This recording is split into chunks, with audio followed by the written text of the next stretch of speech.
భయంకరమైన లోకంలో, మురికి లోకంలో, పాపిష్టి లోకంలో నువ్వు జీవిస్తున్నప్పుడు పాపం గురించిన భయం నీకుంటే, పాపం గురించిన భయం నీకుంటే, రాత్రి గురించిన భయం నీకుంటే వాక్యము దివారాత్రులు చదువుతావు. స్తోత్రం కలుగును గాక. హల్లెలూయా, హల్లెలూయా, హల్లెలూయా. వాక్యము నీ జీవితంలో ఉంటే పాపం జోలి నీకు వెళ్ళకుండా ఉండగలుగుతావు. పాపం జోలికి నువ్వు వెళ్ళలేదంటే నువ్వు సిద్ధపడిన కన్యకి, సిద్ధపడిన వధువు, సిద్ధపడిన కన్యక సొలొమోను పల్లకిలో ఎక్కబోతాము. అబ్బబ్బబ్బ, దేవుని స్తోత్రం కలుగును గాక. సొలొమోను వైభవాన్ని చూడటానికి దేశ దేశాల నుండి రాజులు రాణులు వచ్చారంట. అలాంటి సొలొమోను ఒక పల్లకిని సిద్ధం చేశారంటే అత్యంత రమ్యంగా ఉంటుందో. రాజు భార్య కొరకు సిద్ధపరిచిన సొలొమోను పల్లకి ఎంత రమ్యంగా ఉంటుందో. ఆ సొలొమోను పల్లకి నువ్వు రాణిగా కూర్చోవాలని. రాజును వివాహం చేసుకునే వ్యక్తిని ఏమని పిలుస్తారు? రాణని పిలుస్తారా, బానిసని పిలుస్తారా? రాణి. ఆ సొలొమోను పల్లకి నువ్వు రాణిగా కూర్చోవాలంటే పాపం గురించిన భయములంది వాక్యమనే ఖడ్గాన్ని ధరించి ఉండాలి నువ్వు. స్తోత్రం కలుగును గాక. ఈ మధ్యాహ్నంగా మిమ్మల్ని అడుగుతున్నాను, వాక్యాన్ని చదువుతున్నారా? మీ బైబిల్ గ్రంథం ఎంతవరకు వచ్చింది చదివే విషయంలో? ఆది కాలంలో ఆగిపోయినా, మత్తయి సువార్తలో ఆగిపోయినా, మరి కొత్త సంవత్సరం వచ్చినప్పుడు ఆది కాలంలో ఉన్నట్టున్నారు మీరు. ఆట మాత్రం బాగా పాడతారు. ఏమని? ఆదియు నీవే అంతము.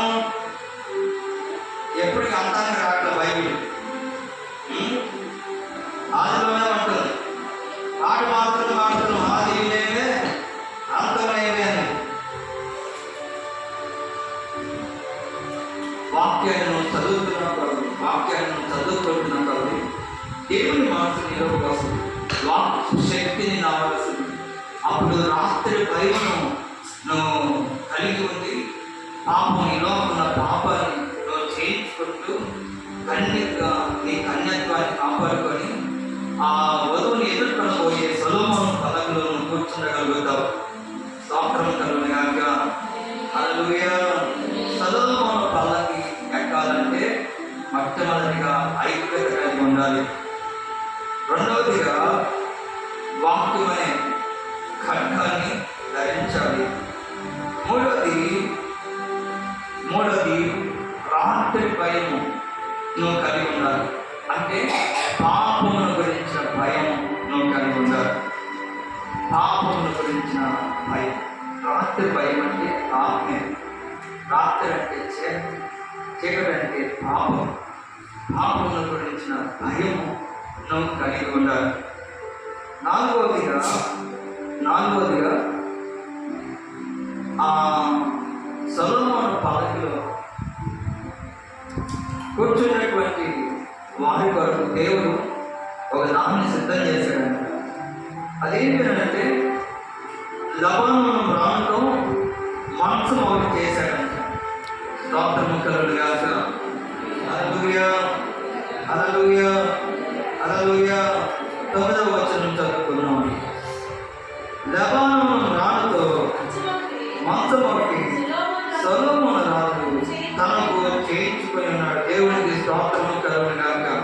లెబానోను అనగా లెబానోను పర్వతం మీద దొరికిందంట లెబానోను రాణి. ఇక్కడ గంధం చెక్క ఉంటుంది, అలాగే కేకు చెక్క ఉంటుంది, వేప చెక్క ఉంటుంది, కొమ్మ చెక్క ఉంటుంది. కానీ లెబానోను చెక్క అటన్నిటికంటే శ్రేష్టమైనది. ఆ లెబానోను పర్వతం మీద దొరికే లెబానోను చెట్టులో నుండి మ్రాన్ను తీసుకొని దానితో మంచం ఒకటి చేయించాడంట. మంచం దేని కొరకు అంటే నీకోసమే. మంచము దేనికోసము? అని అంటే మంచం దేనికి గుర్తుగా ఉందంటే విశ్రాంతికి గుర్తుగా ఉంది. మంచము దేనికి సాదృశ్యంగా ఉందంటే విశ్రాంతికి సాదృశ్యంగా ఉంది. మీరు పొలం పనులకు వెళ్తున్నప్పుడు ఎంతో కష్టపడి పొగాకు కొట్టి పొగాకు గుచ్చి రెక్కలు పడిపోయి, కాళ్ళు పడిపోయి, నడువులు పడిపోయి ఆటోలో కాకుండా నడుచుకుంటే ఇంటికి వచ్చాడు. ఒకటి కాడి నుంచి వచ్చిన తర్వాత ఇంటికి వచ్చేసరికి 7 అయింది, 6:30 అయింది. నడువులన్నీ పగలగొట్టుకుపోతాయి. అప్పుడు మీ ఎదుట మంచం అవుతుంది, కుర్చీ అవుతుంది. దేని దగ్గరికి ముందేస్తారు? ఉన్నామా? ఎందుకు వెళ్తారు? విశ్రాంతి తీసుకుంటారు. ఇక్కడ మంచము అనగా దేని సాదృశ్యంగా ఉందంటే విశ్రాంతి.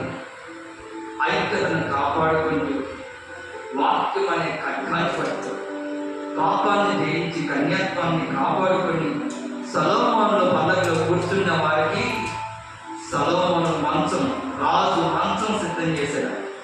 ఎందుకు అనంటే మీకు విశ్రాంతి కలుగుతుంది. వాక్యం చెప్తుంది, ప్రయాసపడి భారం వహించిన సమస్త జనులారా నా యొద్దకు రండి, మీకు విశ్రాంతి. ప్రయాసపడి భారం వస్తున్న సమస్త జనులారా, ప్రయాసపడి భక్తిని కాపాడుకున్న వారు, ప్రయాసపడి సేవ చేస్తున్న వారు, ప్రయాసపడి దేవుని కొరకు ఏదో చేసిన వారా, మీ కొరకే సొలొమోను పల్లకిలో మంచం సిద్ధం చేశా. ఈ మంచం దేని కొరకంటే ప్రయాసపడి మీరు నా యొద్ద విశ్రాంతి పొందుకోవడానికే. స్తోత్రం కలుగును గాక. హల్లెలూయా. ఎంత గొప్ప భాగ్యమో, ఎంత గొప్ప కృపో. అందుకనే దేవుడు మానవుని కోసం సిద్ధపరచడమంట కంటికి కనబడలేదంట, చెవికి వినబడలేదంట, హృదయానికి గోచరం కాలేదంట. వాక్యంలో ఉన్నాయి, వివరించుకుంటే ఆహావో అనిపిస్తుంది. ఇంకా మనకు తెలియకుండా పరలోకమందు ఆ తేజోమయమైనటువంటి బంగారు మీద లేని ఆలోకంలో నీ కొరకు నా కొరకు ఏమి సిద్ధపరచాడు దేవుడు? ఆ భాగ్యాన్ని సంపాదించుకోవడం కొరకు పిల్లలు ఐక్యత కలిగి ఉన్నదా సంఘంలో? తప్ప ఆ భాగ్యం కంటే నేను తగ్గించుకోవడం తప్ప, ఆ భాగ్యం మీద పోల్చుకుంటే ఐక్యత కలిగి ఉంటాం తప్ప, అక్రమం ఆ భాగ్యాన్ని పొందుకోవాలంటే ఇంటిలో, సంఘంలో, సంస్థలో, ఉద్యోగంలో ఎక్కడున్నా ఐక్యతను ప్రేమించే వ్యక్తిగా ఉండాలి. రెండవదిగా వాక్యం అనే ఖడ్గాన్ని ధరించిన వ్యక్తిగా ఉండాలి. మూడవదిగా రాత్రి భయం అనే పాపమును గురించిన భయం కలిగి నీ హృదయంలో వాక్యం ఉంచుకొని పాపాన్ని ఎదిరించి కన్యత్వాన్ని కాపాడుకునే వ్యక్తిగా ఉండాలి. అలా ఉన్న నీకు దేవుడు అంట, మన రాజు అంట మంచం ఒకటి లవణం రాముతో నీ కొరకు సిద్ధం చేశాడంట. మంచం దేని కొరకు అంటే నీ విశ్రాంతి కొరకు. స్తోత్రము కలుగును గాక. హల్లెలూయా, హల్లెలూయా, హల్లెలూయా. చివరిగా దాని యొక్క స్తంభముల గురించి రాస్తూ ఉన్నాడు. దాని స్తంభములంట 10వ వచనములో, దాని స్తంభములు వెండి మయమలంట. చాలా మంది అవన్నీ వివరించడానికి సమయం లేదు, కానీ దాని స్తంభములంట వెండి మయమలంట.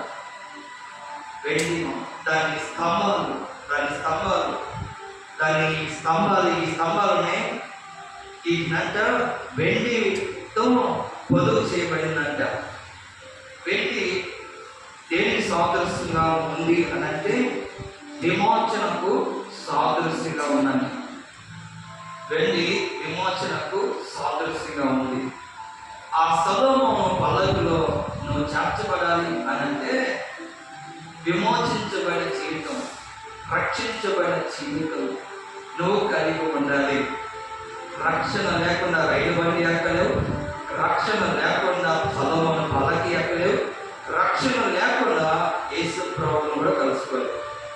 బిడ్డరా, వెళ్ళి ఆ సొలొమోను పల్లకి దాని యొక్క ఈ స్తంభములు వెండితో పొదిగించారు. వెండి విమోచనకు గుర్తంట. బిడ్డరా, నీ జీవితంలో ఆ వరుణ్ణి కలుసుకోవడానికి సొలొమోను పల్లకి ఎక్కాలంటే నీ జీవితంలో విమోచన ఉండాలి, నీ జీవితంలో రక్షణ ఉండాలి. మరి నీ జీవితంలో రక్షణ పొందారా? రక్షణ పొందిన నిశ్చేత నీకుందా? విమోచించబడిన నిశ్చేత నీకుందా? ఇంకా రక్షణ పొందకపోతే నువ్వు ఆయన ప్రేమ, ఆయన కాలతో నీ కాల కింద వేస్తున్నావు. ఇంకా విమోచనలోకి, రక్షణలోకి నువ్వు రాలేకపోతున్నావు. ఎంత వాక్యం వింటారు కూడా అంటే నీ హృదయం కఠినం చేసుకొని సాంతానికి అప్పగించుకుంటున్నావు. ఇంకా రక్షణ పొందుతున్నా ఎన్నో సంవత్సరాలు వాక్యం వింటూ అలాగనే నామకార్థ క్రైస్తవులుగా బతుకుతున్నావు అని అంటే, నా ప్రేమని దేవుడు పెట్టారా, ఆయన శిలువ మరణాన్ని, ఆయన త్యాగం ఎగతాళి చేస్తున్నావు, హేళన చేస్తున్నావు. కనుక ప్రభు ప్రేమను బట్టి ఈ మధ్యాహ్న కాలం నేను చెప్పేది ఏంటంటే, నా ప్రభు నీ కొరకు చనిపోయాడు, నీ కొరకు ఆయన శిలువ రక్తం, యవన రక్తాన్ని దారిపోసాడు. ఎందుకనంటే పాపపు బంధకాలు ఉన్న నిన్ను విమోచించబట్టడానికి మరి నువ్వు సిద్ధంగా ఉన్నావా? సొలొమోను పల్లకి వస్తున్నదంట. నా ప్రభు త్వరగా రాబోతున్నాడు. పల్లకిలో ఉన్న వధువుని వివాహం చేస్తున్నాడు. పల్లకి ఎక్కాలంటే నీలో కనపడాలా? ఏంటిది అంటే ఐక్యత, వాక్యాన్ని ధరించిన జీవితం, అలాగే పాపాన్ని ఎదిరించే జీవితం, నాలుగవదిగా రక్షణ కలిగిన జీవితం. ఈ నాలుగు నువ్వు కలిగి ఉంటే మంచం మీద ఎక్కించి నీకు విశ్రాంతి, అనగా పరలోకంలో గొప్ప విశ్రాంతి నీకు ఇస్తాడు. దేవుడు అట్టి కృప మనందరికీ అనుగ్రహించును గాక. సొలొమోను పల్లకి రాబోతూ ఉంది. మరి నువ్వు సిద్ధమా? సొలొమోను పల్లకి ఎక్కే క్వాలిఫికేషన్ నీకుందా? సొలొమోను పల్లకి ఎక్కే గుణగణాలు నీకు ఉన్నాయా? సొలొమోను పల్లకి ఎక్కకపోతే పాడే పల్లకి ఎక్కాల్సి, అది రెండవ మానం. అది మనకు దూరం అయ్యి సొలొమోను పల్లకి ఎక్కుదుము గాక. ప్రార్థన చేసుకున్నాం. పరిశుద్ధుడు అయిన తండ్రి, ప్రేమ కలిగిన ఆయన, సర్వోన్నతుడా నీకు వందనాలు. నీ ప్రేమను ధ్వజలుగా మీద ఎత్తి ఉండగా దాని వైపు చూడలేని కుటుంబాలుగా మేము ఉండొద్దు నాయన. తండ్రి, నీ ప్రేమను ఎన్ని సంవత్సరాలుగా ప్రభా మేము వింటున్నప్పటికీ గుడ్డివారి వలె, అంధుల వలె, మూర్ఖుల వలె ఆ ప్రేమను ధృవీకరిస్తూ భక్తి చేయలేదు అయ్యా. దేవా, సొలొమోను మనకి ఎక్కేటువంటి గుణగణాలు మా జీవితంలో మేము కలిగి ఉండడానికి సహాయం చేయండి. ఎక్కడ చూసినా ఐక్యత లేని హృదయాలు ఉంటున్నాయి. బాహ్యంగా దేహాలు కలుసుకుంటున్నాయి, కానీ హృదయాల్లో కక్షలు, హృదయాల్లో వ్యసనం, హృదయాల్లో అసూయలు, హృదయాల్లో బాధలు, హృదయాల్లో ద్వేషాలు ఇవి కలిగి ఉండి దేవా మేము సమకూడుతూ ఉన్నాం. దానివల్ల నీ ఆత్మ వారికి దూరం అయిపోతున్నాయి. అలా మేము ఉండక దేవా, హృదయాన్ని చూసి దేవుడు మన దేవుడు అని ఎరిగి హృదయాల్లో సైతము ఒకరి